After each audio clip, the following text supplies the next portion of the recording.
यहाँ पर आपको खबर देंगे पाक फौज के सालार आला जनरल कमर जावेद बाजवा की जेर सदारत कोर कमांडर्स कॉन्फ्रेंस हुई।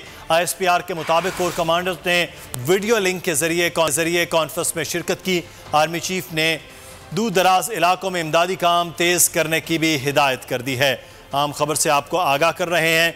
कोर कमांडर्स कॉन्फ्रेंस के हवाले से मजीद अपडेट्स लेंगे। अहमद मंसूर हमारे नुमाइंदे हमारे साथ मौजूद हैं। अहमद, आगाह कीजिएगा इस मुतालिक मजीद क्या अपडेट्स हैं? देखिए, GHQ रावलपिंडी में कोर कमांडर्स कौन है, army chief general Qamar Javed Bajwa ने सदारत की है। जो कोर कमांडर्स हैं वो अपने अपने हेडक्वार्टर से उन्होंने वीडियो लिंक के जरिए इस इजलास में शिरकत की है। और ISPR की तरफ से जो तफसीलात में ये बताया गया है कि इस फोरम में जो इलाकाई सूरत हाल है, कौमी सलामती की सूरत हाल है, उस पर भी गौर किया गया है। लेकिन खास तौर पर जो कोरोना वायरस के हवाले से सूरत हाल बनी है उसका जायजा लिया गया है।